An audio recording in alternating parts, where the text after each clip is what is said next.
Assalamualaikum warahmatullahi wabarakatuh. Nama saya Siti Nur Aulia Balkis dari Program Studi Hukum Tata Negara. Di sini saya bersama dua teman saya yaitu Eva Mulyawati dan Muhammad Nur Amri akan membawakan presentasi makalah kami yang berjudul Hukum Perdata Internasional. Tugas ini untuk memenuhi mata kuliah kami yaitu Pengantar Tata Hukum Indonesia. Baik, yang pertama saya akan menjelaskan tentang pengertian hukum perdata internasional. Jadi menurut para ahli, salah satunya Mokhtar Kusumadja, yang dimaksud dengan hukum perdata internasional atau bisa disingkat dengan HPI adalah keseluruhan kaidah atau asas hukum yang mengatur hubungan perdata yang melintas batas negara.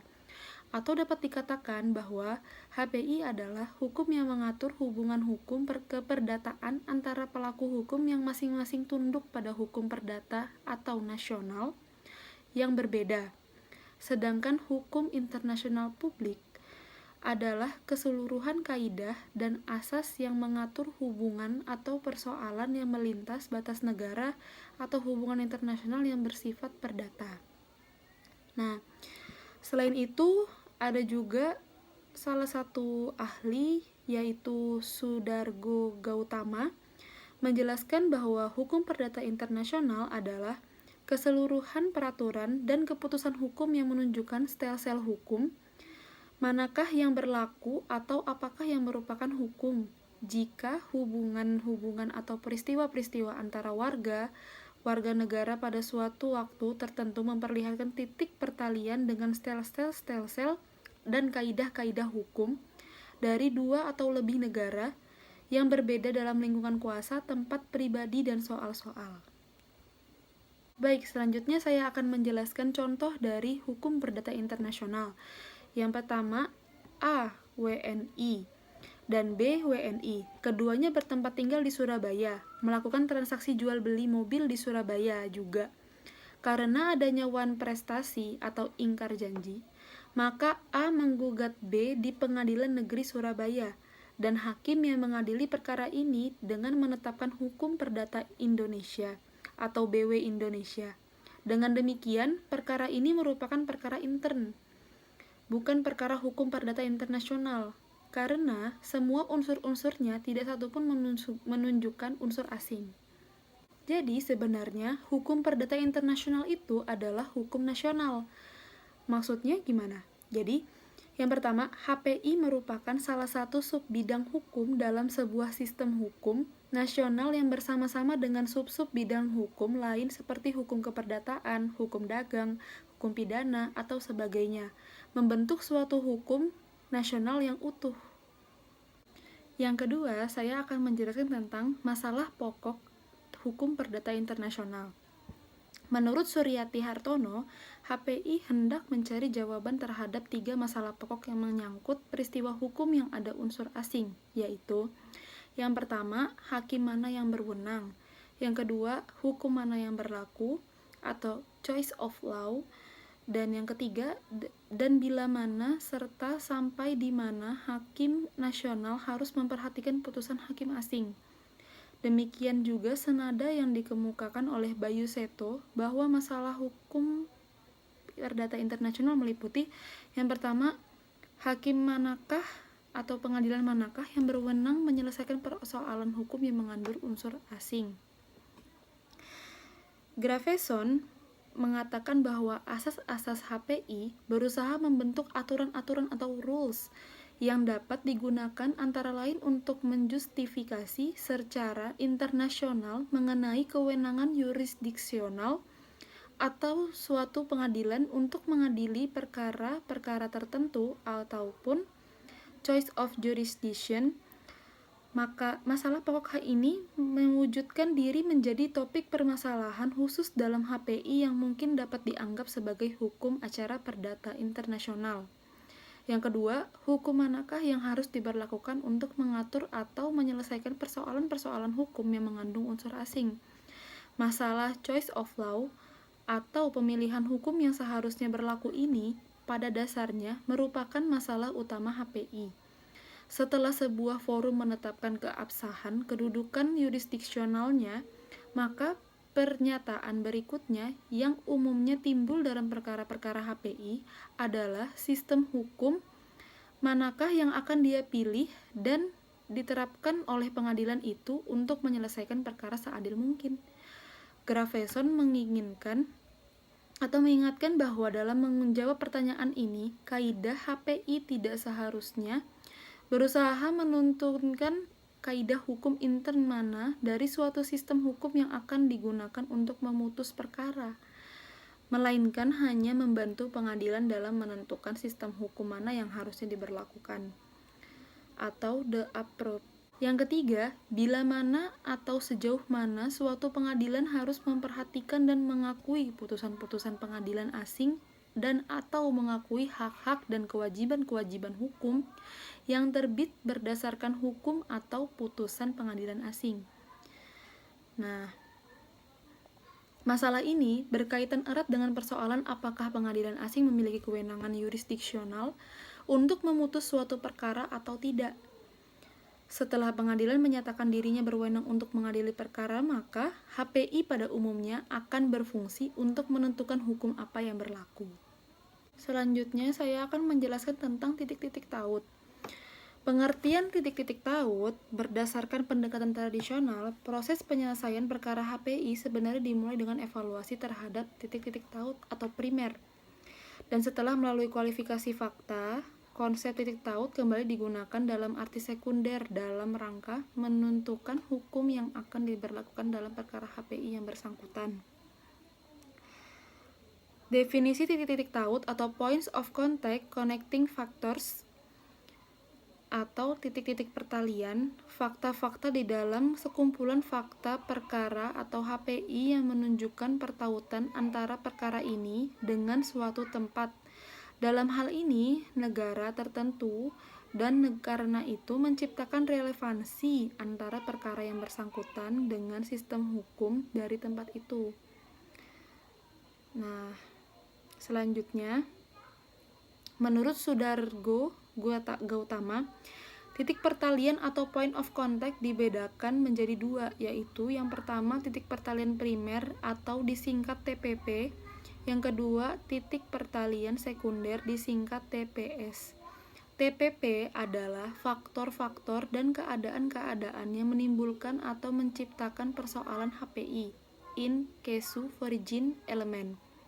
Faktor-faktor yang menimbulkan masalah di HPI yaitu yang pertama kewarganegaraan atau nasionalitas, yang kedua domisili, pengertian dari de jure, ya, tempat kediaman atau residence, pengertian dari de facto, yang ketiga tempat kedudukan badan hukum.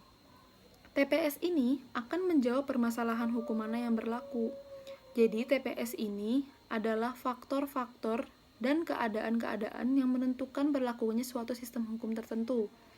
Contohnya, misalnya choice of law yang telah ditentukan dalam suatu kontrak atas dasar pratinjau otonomi atau kebebasan berkontrak. Secara tradisional, tahap-tahap pemeriksaan suatu perkara HPI yang pertama TPP, yaitu untuk mengetahui suatu perkara HPI, titik taut pembeda, serta menentukan pengadilan mana yang akan berwenang. Yang kedua, tahap kualifikasi menurut Lex Fori. Yang ketiga, TPS dilakukan menurut Lex Fori, yaitu menentukan hukum mana yang harus berlaku merupakan Lex Causes atau titik taut pembeda. Kadang-kadang Lex Fori tetapi kadang-kadang Lex Causes ditentukan oleh misalnya tempat atau letak beredar, tempat terjadinya perjanjian, tempat pelaksanaan perjanjian, tempat terjadinya perkawinan, tempat tinggal terakhir atau tempat asal. Lex Causes diketahui melalui kualifikasi dan penentuan perkara HPI, maka Lex Causes digunakan kecuali kalau Lex Causes itu memberi hasil yang A bertentangan dengan ketertiban hukum Lex Fori, maka Lex Fori lah yang berlaku. Atau demikian pula dengan Lex Causes tidak mengatur persoalan HPI yang bersangkutan. Baik, setelah ini kita akan mendengarkan materi yang akan disampaikan oleh Saudara Amri. Bismillahirrahmanirrahim. Assalamualaikum warahmatullahi wabarakatuh. Perkenalkan, nama saya Muhammad Amri dari lokal HTN 2. Di sini saya akan melanjutkan materi dari kelompok saya. D. Kualifikasi. Kualifikasi atau kategorisasi adalah penerjemahan sekumpulan fakta dalam kehidupan sehari-hari ke dalam hukum sehingga dapat diketahui makna yurisdisinya. Sehingga melalui kualifikasi seseorang, hakim maupun penegak hukum dapat menarik sekumpulan fakta yang dihadapinya, mendefinisikan dan menetapkannya ke dalam kategori hukum yang ada kualifikasinya dalam HPI. Arti pentingnya kualifikasi dalam HPI. 1. Sebagai sistem hukum yang seringkali menggunakan terminologi tetapi berbeda makna. Yang kedua, berbagi sistem hukum mengenal konsep. Dan yang ketiga, ada fakta yang sama tetapi jika digunakan kategori yang berbeda, hasilnya sangat berbeda. Dan yang keempat, sebagai sistem hukum mensyaratkan sekumpulan fakta yang berbeda untuk mendapatkan peristiwa yang pada dasarnya sama. Dan yang kelima, sebagai sistem hukum menempuh prosedur atau proses hukum yang berbeda untuk menebatikan hasil status hukum pada dasarnya. Lalu yang teori-teori dalam kualifikasi.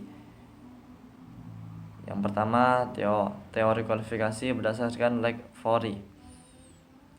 Kedua tokoh ini mendasarkan teorinya kepada anggapan bahwa kualifikasi harus dilakukan berdasarkan hukum dari pengadilan yang mengadili perkara. Sebab kualifikasi adalah bagian dari mengadili perkara, dan kualifikasi adalah bagian dari hukum intern sang hakim. Lalu kebaikan dari teori kualifikasi berdasarkan Lake-Fourie. Yang pertama, perkara dapat cepat diselesaikan. Yang kedua, putusan diberikan oleh hakim akan mendekati keadilan. Yang ketiga, hakim mengerti benar tentang hukum yang menyangkut perkara yang dihadapinya karena perkara itu dikualifikasikan ke dalam Lake-Fourie.